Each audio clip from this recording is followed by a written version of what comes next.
Chad, sorry, buddy, to cut you off last time, but go for it. You were talking last time. I don't know what. Talking about LA, man. Talking about LA zombie apocalypse. Oh yeah, well yeah. I drove downtown today because I live near downtown, and it's got to be. It is eerie everywhere for people, but downtowns you're used to seeing like hustle and bustle and people on their phones and shama, all serious walking around, with their business and their ties and whatnot. And we don't see that right now. It's just a weird feeling in the air. So I don't know, man.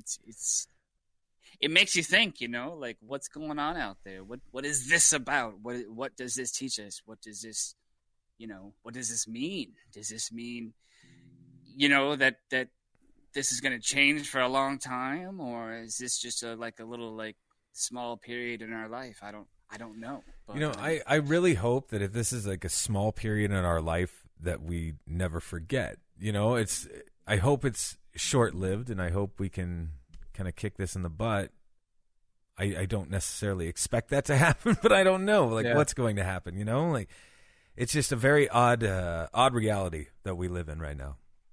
Yeah, it totally is. I mean, I keep thinking to myself, the more the weeks go by, you start to conspiracize, right? You're sitting here and I'm like, wait a second, is some alien mothership landing right now? And they're telling us to keep inside. I mean, it's crazy how gross this virus is, though, man, that's spreading, it's because crazy. They just got done, cleaning that cruise ship or whatever, and it was like living for 19 days or something after the fact. I read that. Yeah, I just read that article like 2 or 3 days ago, and it baffled me, honestly. Something. Yeah. I don't know, man. It's just ugh. I think we definitely weren't ready for this. I think it definitely caught everybody kind of with our pants down, so to speak. Yeah. We just weren't expecting this. Yeah, so what's really interesting, though, about the weird world we live in, especially with these epidemics and these kind of bizarre things that occur, and then it makes everybody start thinking. And I think it's a time where people are not just exploring the outside, and kind of keeping distance from everybody else, but you become a deeper thinker, I guess. At nighttime, during the day, your mind starts to drift. You start to think about other possibilities, life forms, so on and so forth. And that's what I love about the conversation we'll probably get into tonight with Jessica, who we're going to have in as one of our guests, because, she's been going through all sorts of just different bizarre adventures and weird things. And this is what I love about her is as long as I've known her, she's been into like this kind of creepy side of things, Yeah. And I know her from way back in the day from Bizarre States and tons of all this stuff she's done. I mean, she's done so many things to list right now. It's incredible. So instead of talking about it, let's just talk directly to her. What's up, Jessica? How you doing? How's everything? Hi. Welcome. You are now a G. You're a G, part of the G crew now. Yay. It could stand for gaming crew, because I know you like games and stuff. There's nothing wrong with that. I've been playing a lot of Animal Crossing since we've been stuck in the house. Oh, cool. I used to play Animal Crossing all the time. I love that game. The time. Oh. And we're down a G. We are down. We need an honorary G tonight. Poor Johnny couldn't make it because of his powers down, so it's like... G down. G down, boys. Yeah, he's lost in the cornfields, I always say it's like he's like in Children of the Corn, where he cannot get out, and his kids are like just holding him down. He can't leave. Little town of Iowa out there. You could see it, man. Oh. Yeah, it's creepy. I could see it. His daughter outside with like a mask on, going, "Dad, get back in the house." She does that on a fucking Tuesday, though. Like she is the best. She is the best. I love her. I remember she would, some boy came around or something. She put on the Michael Myers mask. Yeah. Just the best. I love it. She cracks me up. So let's start way back in the day. What got you into the creepy side of stuff before we get into the games and all the other cool stuff? Yeah, it actually kind of started for me in 5th grade, where Gosh, I actually have never thought of this before, but it kind of started with gaming because we only had Oregon Trail on desktops in the library, and there was only 4 because it was before computers really became popular in schools. Yeah. I was in that in between. I don't know what they call us. They call us something. there's some phrase for it, but that group of individuals that grew up in analog and tech. Yeah. I like think their we're all childhood kind of was all analog, and then their like young adulthood up was tech.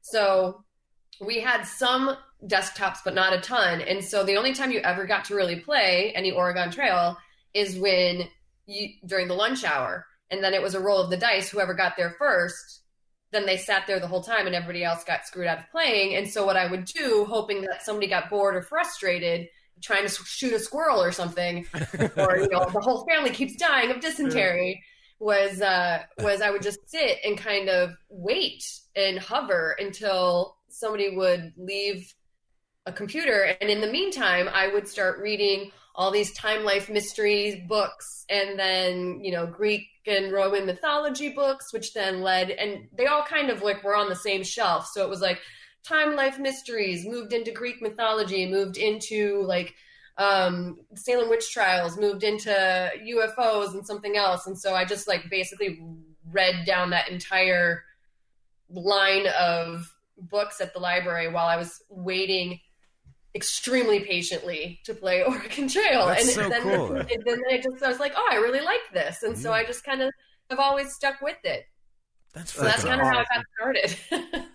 So it was pretty much games then, in a sense, I guess. Yeah, right? kind of games. It was tandem. I would say it was about the same time. Yeah, games came first for me, and then all the other. I always liked mysteries. I always liked stories, and things like that. But I don't think I never knew there was a place to go to read about that stuff.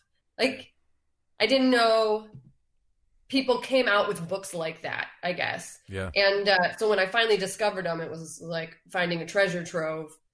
And I just went crazy and read everything, especially the Time Life ones. And I've actually started to kickstart my Time Life collection recently, like the old ones. It's very cool. That's awesome. That's really cool. Yeah. Were you always like, I got to get out and explore these things too? Were you adventurous from like an early age, going through the woods, or trying to find abandoned buildings or stuff like that? That's yeah, creepy. Sorta, kind of a mix. Yeah. I think part of that's just growing up in the Midwest is, where do you play? When your parents sent you out to play, you go play in the woods. And so that part of me, I would always be like, you never know what you could find. And that was cool. But I don't, but on the flip side of that is, I'm in Michigan. There's nothing out here. Where I was living at the time, it was out kind of in the country. There's nothing out here. There's no mystery here. Yada, yada, yada. Wah, wah. Poor me living in the suburbs. And then, and so I never really pursued trying to find stuff around that area, because I would live vicariously through these books that I would read and think, oh my gosh, it must be amazing. This mysterious place, or these magical places where like Oak Island Money Pit. Whoa. Just like, you now as an adult and having flown as much and traveled as much, those things don't seem as impossible. But at the time when you're, 10, 11, and all you've known is this pretty generic, blessed, but generic lifestyle, it's like, oh, okay, well, that'll never happen to me.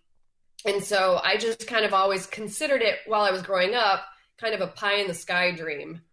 And so things turned out differently. I think that's all of us. For me personally, growing up in the 80s and 90s, you know what I'm saying, Josh? It's like, we talk about this all the time, getting kicked out of our house. My mom would be like, get the heck out of the house, right? I'd go for hours in the woods, exploring the woods, going through every possible place you could do. Play cops and robbers. Play cops, man.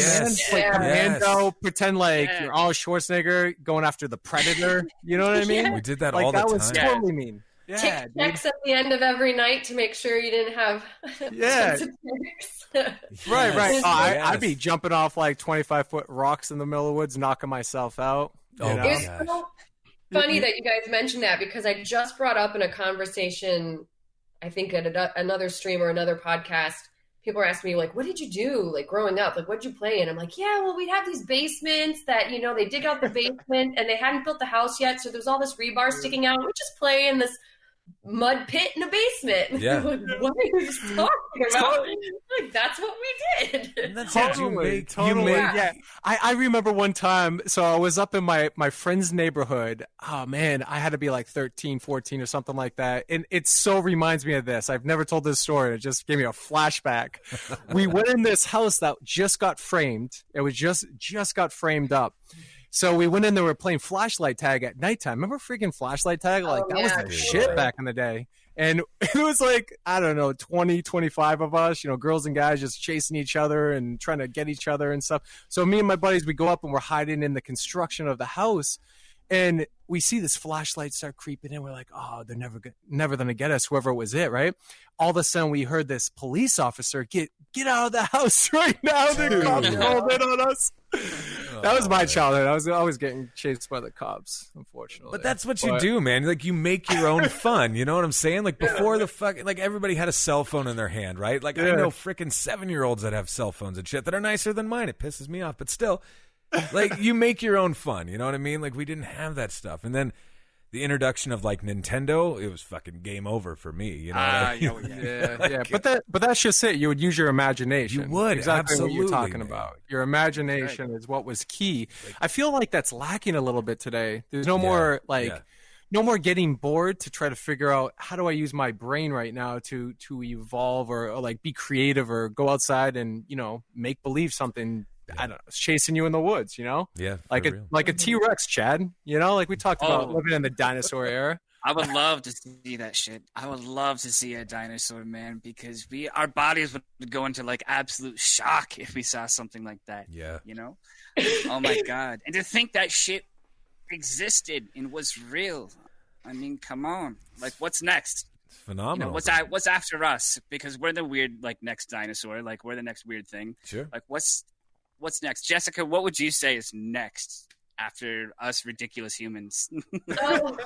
I have no idea. I'm sure that the Earth feels like it could use a break for a while, so maybe it fills a bit before it That's a good point. Yeah, I love the genetic boundary with some other group.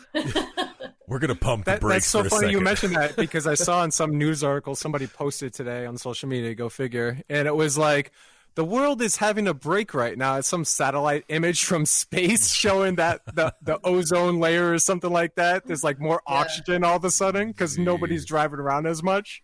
Yeah. Everyone's isolated, so all of a sudden the world has a break, so the Earth can breathe again. It's funny. Yeah. Super interesting because when you think about, I'm sure there's a lot of damage that needs to be fixed, and I'm obviously not a scientist, so I'm kind of just talking out of my ass here. But with how fast things have quickly kind of cleaned itself up a little bit because of just the reduction of people moving around. Yeah. I find that really amazing at how fast things can start to, move into the upswing. It's kind of uplifting, isn't it? Like when you think about that. Yeah, a little bit. And this has been, there's definitely the pandemic is not good on many levels. Sure. But, when you're sitting here and you've got nothing else to do and you're letting your mind wander, I guess some of the silver linings is, like, I've realized, oh my gosh, like how wasteful I've been in some aspects of my life with like people make the joke, but honestly, like paper towels is a great example, is like,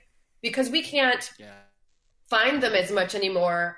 I went out and bought a bunch of like micro cleaning cloths, like microfiber cloths. Sure. And now and just one day I was cleaning and I was like, oh, hey, I don't need to, this is A, this works much better. And B, I don't need to use an entire roll of paper towels every time I just want to wipe down a mess. And it was just as if this like flip got switched because I was like, oh, that's just a habit. That's a habit that I've fallen into. And that's something that's easily broken. And I would never have thought of this until I was forced to. And that's an interesting, it was surprising to me, like these little kind of generalized bad habits that you just kind of fall into because it becomes the norm. And then something shakes it up and you realize, oh, I don't really need to do that thing. So I guess the plus side to that is I'm learning a lot of things that I can do better in my daily life to kind of curb the waste that I'd been living in before. That's really cool. Yeah, absolutely. And on that luxury note, or you can just sit in that badass chair you're in right now and play some games. Yeah, that chair is awesome. Like I was saying. It's very nice. It's a very nice chair. It's a little like it's kind of tough to adjust, but it is very like supportive. I've been playing a lot of it's funny, Switch has become my default console of choice, and I never thought that was going to happen in a million years. I thought I would always be like Xbox, PlayStation, PC, but man, this Nintendo Switch is amazing. Oh yeah, it's fun. It's a lot of fun. I have one too. What are you playing right now with some of your favorite games? Well, with Animal Crossing, I've just started playing that. I have a game for you guys that I'm going to recommend. What? If you have an Oculus Rift or any kind of VR headset, there's a series of games by Fireproof Games called the oh my god, am I really blanking now? It's called The Room. Jesus. It's called The Room. Yeah, and it's like, there's 3 mobile games, and now there's one that just came out for VR. Yeah. And you're in a very Lovecraftian-esque world solving these puzzles, and like you're in it. So oh my god, I want to play that super bad. I love that. That's awesome. That's awesome. So yeah, That's if you're into the occult, weird, creepy stuff, that is a perfect game to get into. Any of them, all 3 of them, 4 of them now.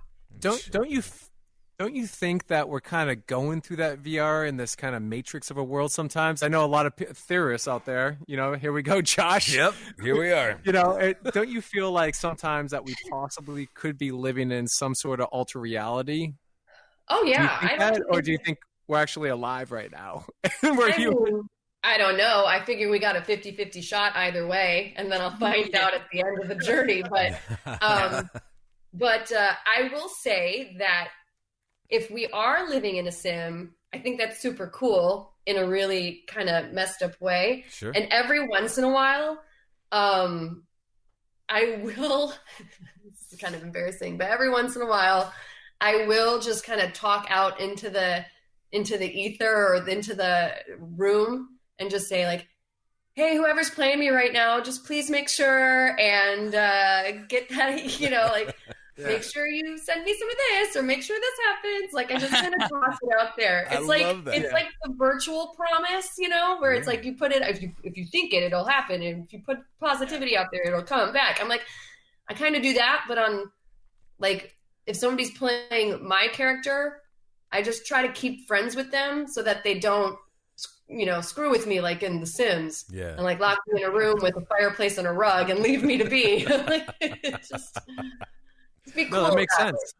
Yeah. That makes sense. I've done that too before. I've done that. You know, it's like when you're in like a really challenging part of your life or things aren't going right, you know, where you're just like, oh, what do I do? You just kind of call out. You call out to the gods or the whoever out there into the world or the universe, and you're like, please help me. Please give me like what I need or guide me. It is weird though when you think about certain things like that. I think the universe has a way of paving its own path for each one of us in this journey, right?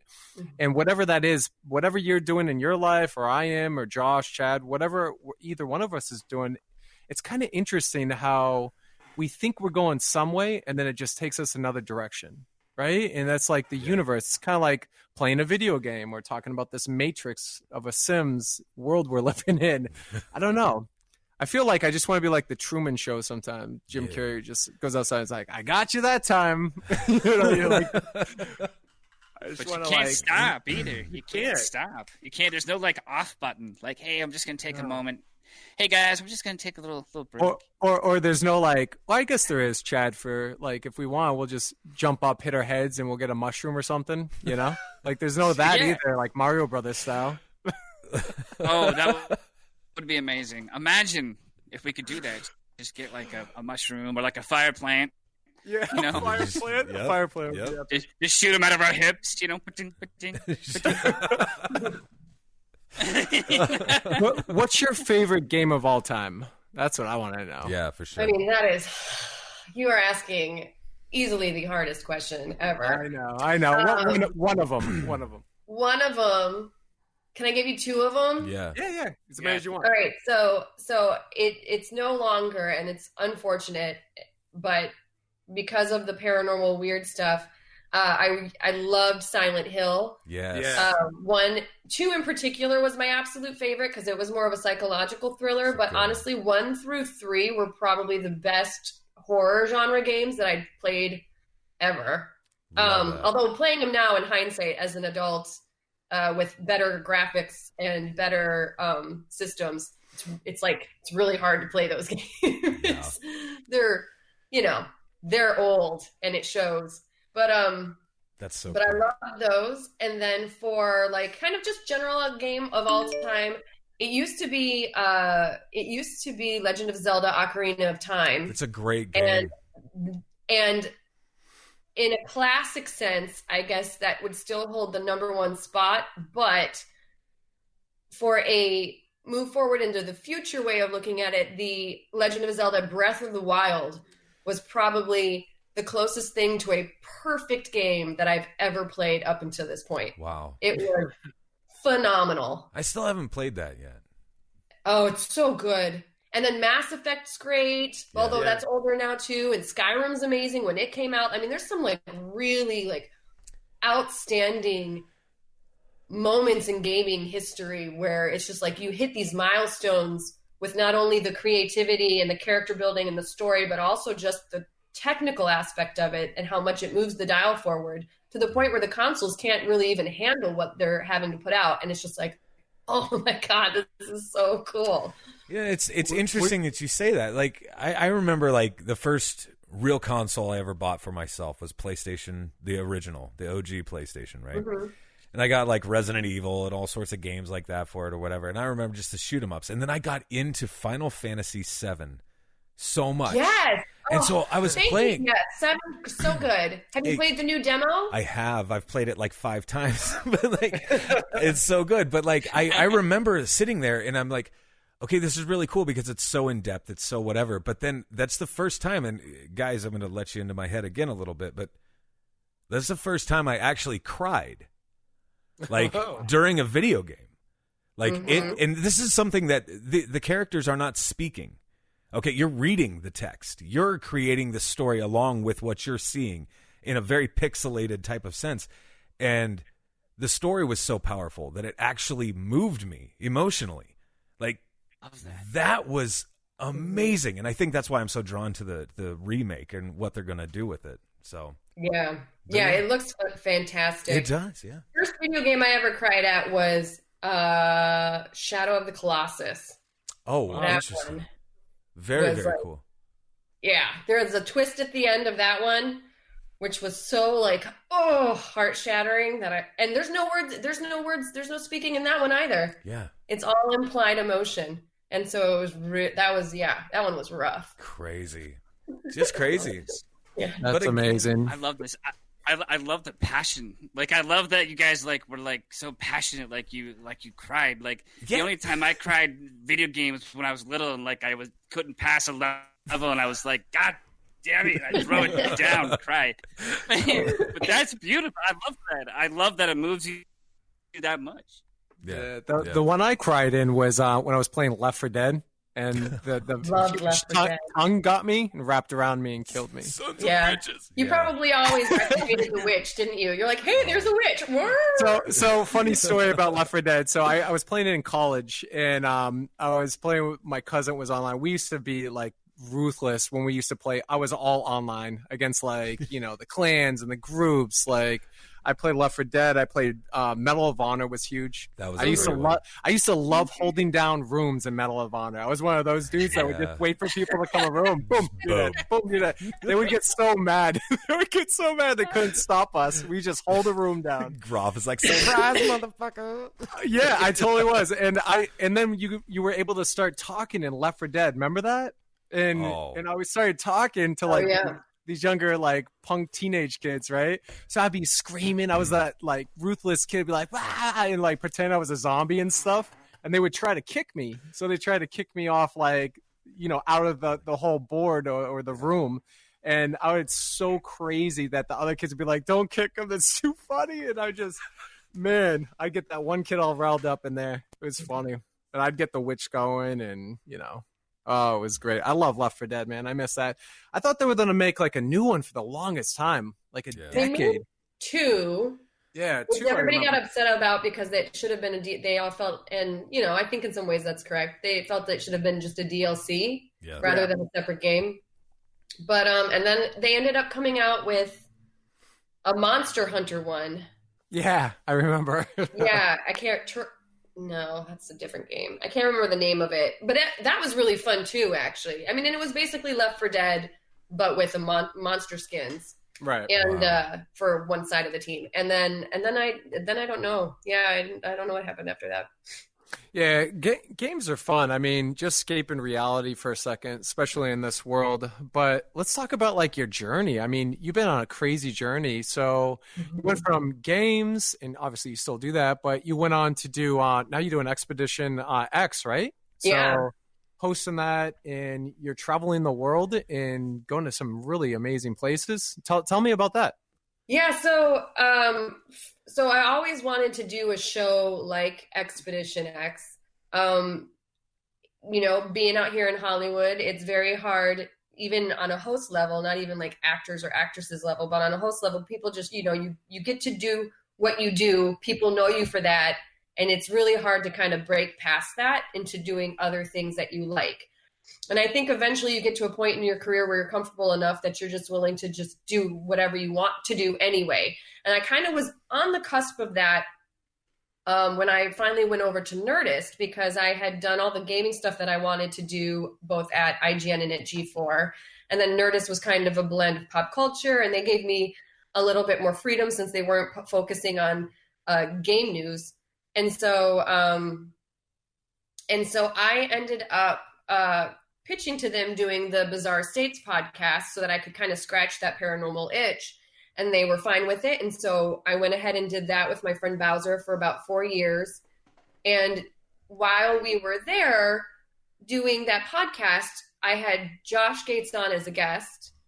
He came on as a guest. And then also the Travel Channel had us host some of their panels at a variety of different cons for like Kindred Spirits and a couple of their other shows.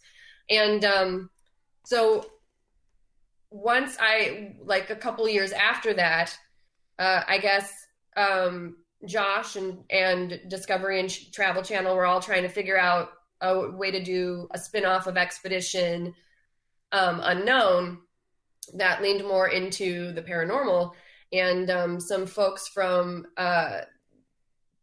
some folks that I had on as guests that knew Josh said, "Oh, hey, you should hit up Jessica," because they wanted a female and a male co-host. And so, yeah, he reached out, and I was like, absolutely. Like, that's the one thing in my career that I feel I haven't been able to really hit as hard as I want to. Yeah. And I totally want to do this job. So went in, did an audition, met with everybody. And then basically me and my co-host, who I met on the first time ever in the middle of Mexico, got dropped into Mexico. Wow. And we're told, you guys are going to spend the night on this haunted island full of dolls. And I was like, great. How was it? Island of the Dolls. That's where you went, right? Island of the Dolls. Island of the Dolls was nuts. So I had known about it beforehand just because of research for the podcast and things of that nature, just being interested in this stuff. And so I knew about it. I knew the story behind it. And it was one of those bucket list places where, again, it was like, man, I wish I could always go there, but I'll probably never go there, but I'll look vicariously through, Google Maps and blah, blah, blah, blah, blah. And sure enough, it ended up working out that was one of the locations. So we go there, and I truly do think it's legit haunted. Like there were some things. I mean, you saw some of it in the show, but it was so much like you see it in the show and it's scary, but to actually like be there surrounded by all this stuff in real time and have the cameras fail for no reason, or the lights turn on for no reason, or, just all this weird stuff. With the exception of Shadow of the Colossus, I'm not usually a crier. So to walk into this island and just immediately start bawling when you go into this room And I mean, that was like my first day working with this crew, my first day working with my co-host. The absolute last thing that I wanted to do because of my ego was to start bawling in front of these people like a baby. That's not the first impression I want to leave. And so for that to happen to me was like really shook me a bit, because that was not expected and or planned at all. So I'm convinced that place is haunted. Yeah. That's real, right? Yeah. That's, you walk in these places and you really do genuinely feel affected. You know what Yeah. I'm saying? Yeah. It was weird. And just going down there, it's like super quiet, and there's all these cruises, kind of like you got to take these boats down to get to this island, and there's tons of boats that are just going back and forth along the river because it's like a party trip. And so there's tons of activity around, and then you get to this certain section leading towards the island, and it just totally quiet, like no wind, no nothing, like it's just so ominous. And then you get off onto the island and you're just walking in and you're like, are you kidding me?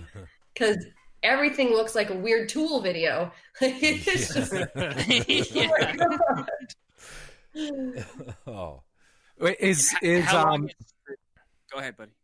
Oh, I was just going to say, is the town and the people that surround close to where the Island of the Dolls are they superstitious about the island? Are they scared to go there? Well, or the whole city is. It's not just that particular area. The entire city is very religious and I hate to use the word superstitious because it makes it sound like, oh, you guys are just believing a bunch of hokum, but it's more than that. There's an underlying cautious respect for the things they can't explain, and I feel that that's a vibe that runs through the entire city. Yeah, that makes total sense, though. It's they believe enough to kind of respect it from a safe distance. Totally, yeah. Absolutely. Yeah. Wow. Now, how did that? Like, I don't even know. We like, throw ourselves into these places. Yeah, exactly, bro. But I'm not even I'm familiar with the place. Obviously, I guess I just must have missed it. Like, how did the dolls even get there? So originally, the owner of the island found a girl who had drowned and had kind of washed up against the island, and the story is that her doll was next to her body. Oh, and he wanted to put it on the island as kind of an offering to appease her if she was still hanging around. And then over time he started adding more dolls for her, and then word got out that this was an island that was starting to be populated by dolls, and so people from the outside would then come in and bring dolls. Interesting. And so that's where things started to kind of turn a little bit, is because he had good intentions. At least this is what I gathered from when we were there. He had good intentions, and then as more and more people started bringing kind of their own issues and their own dolls and whatever they have attached to that, that's where things starting to get a little weird. It's all that paranormal baggage, boys. That's what they're bringing it with them, Exactly. That's kind of what we were talking about the other day with locations or areas that have some sort of almost like a topa. We were talking about topas and kind of this energetic form that we can manifest, like people can manifest. Like, I think there's only been like 2 deaths there. That guy who's, brought all the dolls, and that supposedly the little girl who has died there. But it's interesting over time how thousands of people have probably gone to that island and have created this like energy and this weirdness and this, I don't know what's happening. I mean, it's a phenomena that people have known about. It's a weird location, and obviously you had a crazy experience there, which is interesting to me. You know what I mean? It's like, it's like what you talk about, Josh, all the time at Malvern Manor, at your haunted location there. Yeah. It's that energy people bring in, or the energy at Axe Murder House that they bring in, or we were talking about Bobby Mackey's the other day, over a decade of investigating it, it's manifested into something else completely now. What I thought it was back in 2008. So it's just crazy, man. It's crazy what locations can do. What's another really scary, I guess, location, or just a location that has affected you personally, that you walked away and said, wow, this opened up my mind to other possibilities of these weird things happening? I really enjoyed our visit to Washington State, where where we checked out the UFO sightings on Mount Adams. Yeah. Because I'm sure some of those probably can be explained. Some of the lights on the mountain for sure. But we were there and we saw some stuff that we were like, there's no way that somebody could be at the very peak of that mountain. This, like, as we're moving from dusk into nighttime, and it's cold, it's wintertime. So, it's snowing on the top of that mountain. No, there should be no hikers. It's a glacier. It's like a glacier. Like there's no hiker. There's no way to get up there.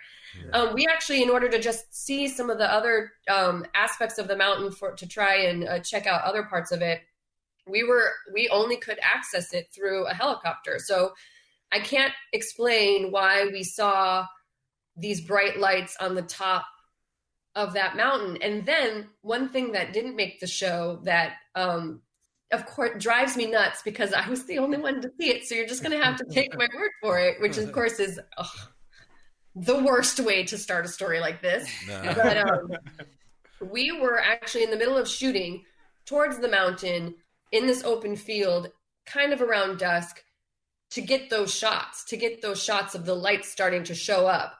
And we did our whole scene and everything, and they were there, and we got what we needed. And so we started stopping down, and we started walking back to like the our little encampment. And I knew where everybody was, because they were all in front of me, because we weren't in the shot, we were in front of them, they were shooting behind us. And so when we turned around and started walking back, they were in front of me. So I knew where everybody was. No, there was nobody extra behind me for no reason, is I guess what I'm trying to say. And I decided to take one final look, because it's also gorgeous out there. It's beautiful. Yeah. So I decided to turn around and take one final look. And right when I did, a super bright light, which was extremely close to us, it almost looked like an LED, as if somebody was shining an LED right in your face. And it kind of floated across this field where we had just been standing. And I said out loud, "Oh my God, there it is, turn around, there it is." And of course, the minute everybody turned around, it was gone. Yeah. And it didn't zoom off, and it didn't, do anything weird where you could maybe track a light trail or anything like that. It just faded out, and there was nobody there. Wow.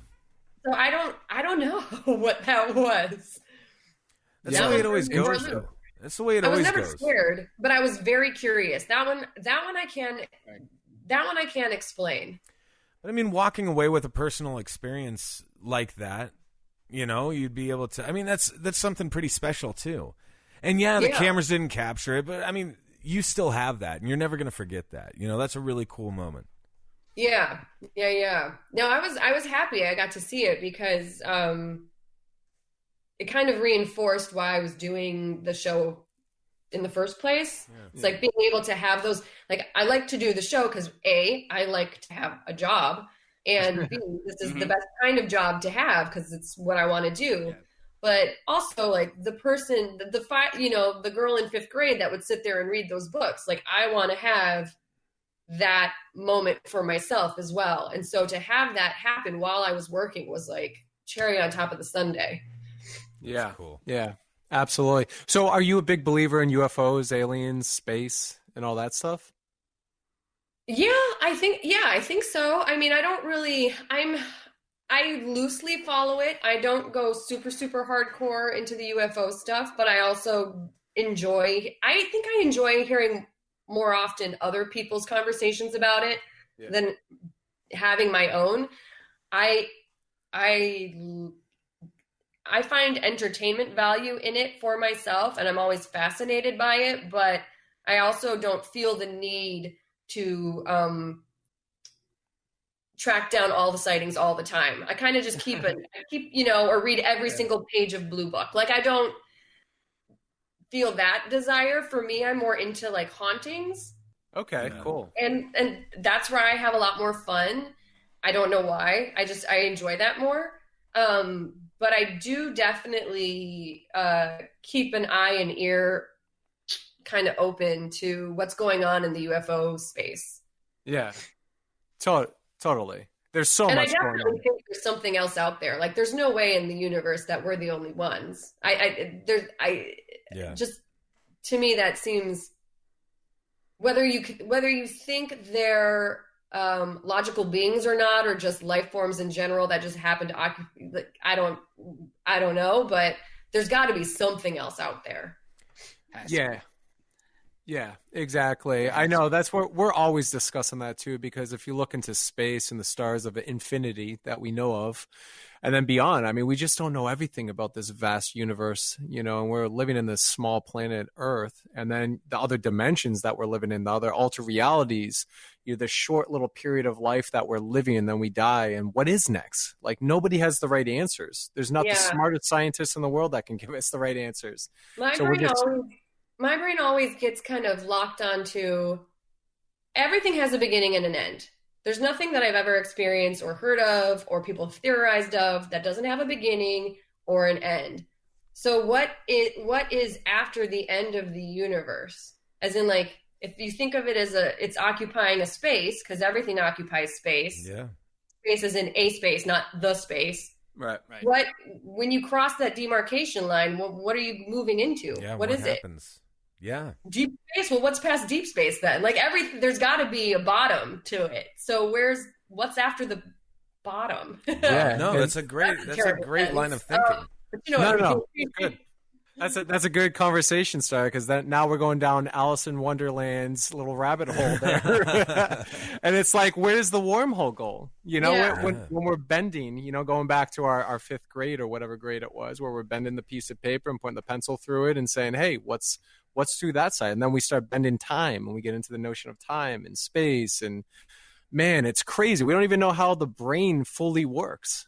And then people with near-death experiences and their experiences, it's like, then we get into hauntings. It's endless in a sense, but you're absolutely it's right too, to say, okay, there has to be a point where we can discover new things to say, okay, that's X, Y, and Z. You know what I mean? Yeah. So I don't know. It's interesting. If anything, it makes a great conversation over dinner and wine. Well, yeah, I think that's the thing that I've always tried to bring to the table, not only with my podcast, but with the show Expedition X and everything, is like, I think people get so wrapped up in being on one side or the other. Like, I'm team science, or I'm team paranormal, I'm team UFO, I'm team whatever, that they forget that there's an element of fun that kind of underlies all of that, which is why they all got involved in the first place or was interested in it. There's something entertaining for them in there that, like, tweaks them a little bit, and everybody kind of forgets that. And so that's why I try to always be like, when I do these things, I'm like, I just want to hear the story. Just tell me your story. If you're a scientist, tell me why you don't believe it, or tell me why you do believe it. Because honestly, the two kind of are like these weird, like, this weird cousin relationship where they both rely on each other, but they both kind of hate each other because, you wouldn't think to pursue some of these things scientifically and to make these new scientific based discoveries if they didn't have a grain of kind of Indiana Jones adventure to it that you want to explore. And on the flip side, just because something is explained by science doesn't make it any less amazing, or important, or phenomenal, or eye-opening, or nor does that keep you.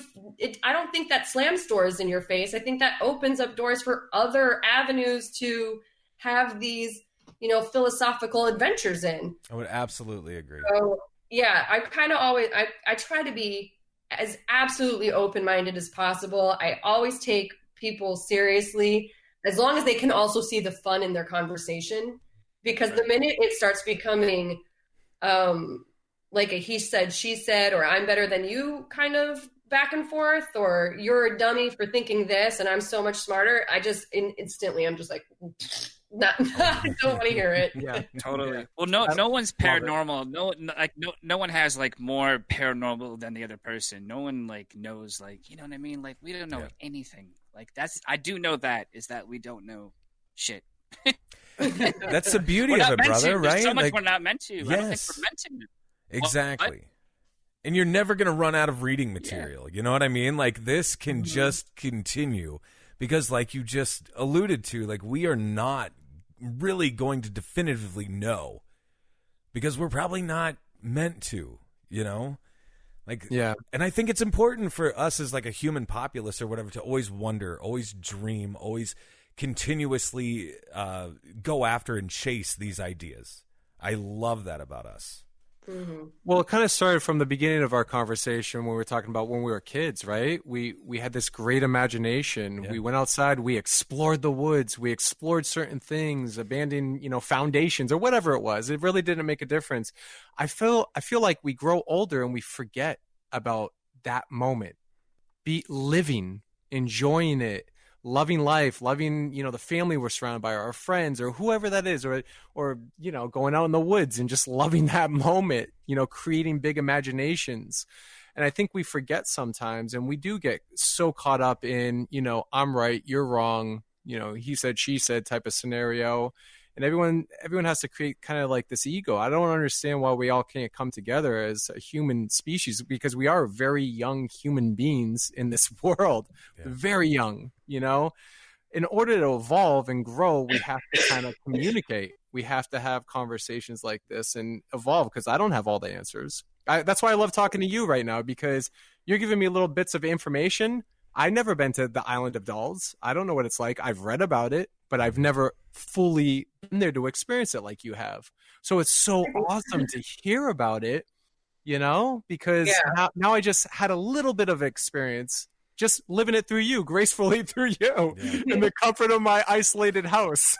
So it's really cool. I think this is a great time for all of us to communicate, talk about experiences, and think outside the box at the same time, but also just know that it's okay to have fun at the same time, Yeah, that's my thing too. Like, that's it. Just have fun at the same time. It's okay. Because I also am very well aware, also on a personal level, because I'm also this way, you're just not going to agree with everybody all the time. It's okay to not agree. But I think the difference is not allowing, like, having a fun conversation like this where you could say, not that I'm saying this, but you could say, well, you know what? I don't necessarily see it that way, but did you think about it like this? Like, there's ways to disagree with each other and push your point that you want to push, or at least just stand your ground about a certain thing you believe in without being rude, I think, in these spaces. And so there's a way to be like, well, like if you were to say, well, Jess, I don't think that story you told us about seeing a UFO on Mount Adams is real. Have you thought about it being maybe this? Yeah. And then, well, no, I haven't thought about that. Why do you think that? Well, I think that because of these reasons. Oh, well, I got to tell you, I don't know about that because of these other reasons. Like, that's a cool conversation. That is the point of conversing. And I think the art of conversation is kind of what's been lost in everything in general. I'm speaking very generalized terms, but very specifically sometimes within these particular realms. Yeah, sounds like a great relationship. It sounds like a total relationship right there. Let's talk about it. I mean, communication is key. But I could still, at the end of the day, would be like, well, you know what? I see your point. I still think you're wrong. But yeah, exactly. But it would make the world such a better place if we could all get along in that sense. It's a 2-lane road, not a 1-lane road, and it does totally go back to the notion of a relationship. I love it. I think you're so spot on with everything that you said. And I love that you're exploring the world. I mean, that's just so cool to just explore. Love it. It's awesome. You were in Colombia, or were you in Colombia recently? Was that where you were? We went to we went to so many different places I kind of lost track, but we went to Cambodia, which right, was extremely amazing. I did not think it was both. If you watch that episode, you can see me physically break. I'm a gamer. I don't do a lot of physical stuff. And I'm also, I'm in my early 40s. And so being dropped in Cambodia during monsoon season was an experience. And at the time, if you watch that episode, you can see me literally melt on camera. Like, it's the hottest I think I've physically have ever been, because it's humid as well. And I just was not acclimated and not used to it. But in hindsight, and even before we even left there, and it probably was my favorite place, one of my favorite places to visit. Like, I would absolutely go back to just take a personal trip there. Like, that's how much I enjoyed it. I was surprised. I was not expecting it to be as amazing as it was. So yeah, we went to Cambodia, we went to Thailand, we went to Mexico, Brazil, all over the place, a couple places in the US, like Kentucky and Chicago, and Washington. And I love to travel. That was incredible. It was incredible. And I absolutely had a wonderful time. No, I would say it did make me really appreciate my family, because I missed them a lot. Yeah. Because we were basically on the road for 3 to 4 months, pretty much nonstop. We'd have like a week home and then 2 weeks out. But now that the show is wrapped, now the deal is I get to be home. So I think that's the devil's agreement I'm going to make with my child. Yeah. Sorry. Is like, hey, mommy might be gone for 3 months, but then she's home for the rest of the year. Yeah. But it's a cool experience, though, to travel and be able to do those type of things. So it's so cool that you get to do that. And so with that going on, it's airing right now on Discovery Channel. Yeah. And there was a finale, or the finale's coming up? I believe the finale's coming up. I think because of the situation we are in with the pandemic, right? We're just kind of, because these were sorry, speaking of not you too. I don't have it. I don't have the virus. No, I know. Yeah. So I think because of that, and people not being able to be in close quarters, so editing and all that stuff is kind of like really kind of ground to a halt. Yeah. Everything's shot. Everything's really close to the finish line. It's just a matter of, let's ride this out and see, how things go. So I believe last episode, which was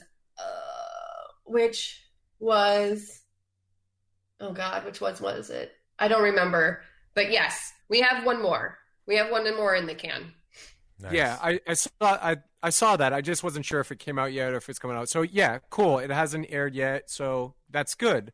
Everyone's going to be able to see it, tune in, watch it. And it's so cool. And you have your own podcast too. You're doing a bunch of stuff. Your own channel, pretty much? Yeah, so I have a YouTube channel. The YouTube channel doesn't really have anything to do with the paranormal. It's more about, so one of the other things I really enjoy is fashion and makeup, guys. Yeah, I can't wait. I saw it. Yeah, so, I like nice clothes, and I like to shop. So I have a YouTube channel that kind of covers, for lack of a better phrase, in this digital era, you would call it lifestyle. So it covers just kind of other interests that I like, and like places around LA that I like to go to, which has definitely been put on the back burner now. Yeah. But yeah, if you go to my YouTube channel, I like old Hollywood. I like like I said before, like history, fashion, travel, all that stuff. And so I try to take people on locations around LA that kind of are my favorite haunts to go and visit, all that kind of those interests. That's really fun, though. I love that idea. That's really cool. Thank you. Yeah. So we went to like Angel's Flight in downtown LA. Talked about how many movies it's shown up in that you can actually ride it, although right now you can't. Yeah. You know, we did kind of do a paranormal tour of downtown LA where we did the Bradbury Building and a couple other spots. We did my first ever ghost hill, which was really cool. Oh, wow. Yeah. Where the ghosts supposedly roll your car back up the hill when it's in neutral. I've never done that before. Did it work? There's one out in Sylmar, and it worked. Oh, that's amazing. Wow. Yeah, it's so cool. It was so much fun. Now, just out of curiosity real quick, not to like cut you off, did you like use the baby powder on the hood or on the trunk or anything like that? No, we didn't. We should have. Yeah, I think that would push me over the edge though. Yeah. Then I would have been like, oh, we're leaving. Right. But of course, at Sylmar, so what basically happened is I woke up one day. We didn't have any idea what we were going to do. I was just getting over another cold because I'm sick all the time. And friends of mine had given me a book called Supernatural California. And in this book, it was definitely locally written. And in this book, there's locations that this author details about where these weird things occurred. So like at the top of the Santa Monica Mountains, there's supposedly Lemuria that you can see the abandoned buildings of an old after Atlantis kind of reestablished continent kind of thing. Cool. And then one of these was this gravity hill out in Sylmar. And the directions were super vague. And of course, it's right across from a cemetery. So we just kind of did a road trip, tried to hunt it and find it, and managed to figure it out based off of these like really, really poorly taken photos. We found it. And I didn't do the baby powder thing. And in hindsight, now that you mentioned that, damn it. But hey, whatever, though. You still got to experience it, though. Point, hopefully. Yeah. And, yeah, exactly. And but it worked. And I know everybody was like, oh, it's an optical illusion and things like that. And I want to go back and try the like water running downhill trick to see if it actually was an optical illusion or not. But great idea. I think it was real. That's so cool. It was super fun. Oh, it was, and actually, it was just a blast. It was just super fun. I love that stuff. That's awesome. Yeah, that's awesome. And then yeah, so Bizarre States is no longer, but we have recently relaunched it as Untold Hour on Starburns Audio. Awesome. So that's really cool. Nice. Yeah, so we'll have to have you guys on ours. Oh yeah. G Crew will roll through. Yeah. We should all get together in some weird haunted location and broadcast from there. That would be fun. I'd be down for that. I really enjoy haunted bars. Oh, me too. Or, anything like that. Yeah. What's your go-to drink if you're at a haunted bar? I really like gin gimlets. I'm not much of a bourbon drinker, but I've recently gone into old fashions and Manhattans. Yes, we just became best friends right now. I mean, I'm an old-fashioned snob at a haunted bar. That's me. I'm a baby bourbonite. Like I just started getting myself into the bourbon mix, but I'm figuring it out. Yeah, I love it. Love old fashions. I had the opportunity to sleep at Jim Beam's distillery for 3 days when I was filming Paranormal Lockdown. I was living inside the warehouses, and there's nothing like waking up in the morning smelling the fresh like mash just happening. And I got to taste. They call it a syringe. So they took a syringe, like one of those huge ones, out of a barrel that was 12 years old, and I just got to drink it right like that. Oh, it was so incredible. Yes, haunted bar, all of us. Let's do this. I'm a big fan because usually those have like really good histories behind them too. Yeah. Me too. That sounds exciting. For the longest time, I so wanted to open a haunted nightclub, Chad. I was dead serious, too. I'm not kidding. I was really determined. I met a guy in England when I was shooting Paranormal Lockdown in England. He owned the haunted building. It was gigantic. It was this huge hotel, but the bottom floor was a huge nightclub and it was like super haunted, the bar and everything. I'm like, I'm in. I want this haunted bar so bad. Oh, there's nothing like doubling up on spirits in the night. All right. Well, Jessica, it's so awesome, the journey that you have gone on and everything that you're doing, especially with your new series. I'm so happy that it's taken off and you're doing excellent. I mean, it's awesome to see people like you just exploring the world, looking for weird things, fulfilling all those dreams as a little kid coming true now.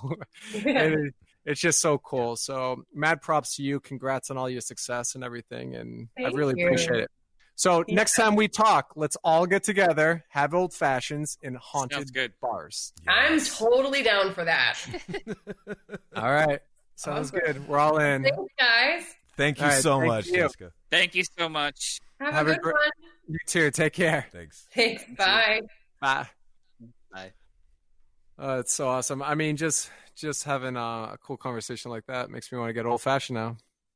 I'm planning on doing that immediately after meeting. I'm gonna go get. And we're G Crew. We're out of here.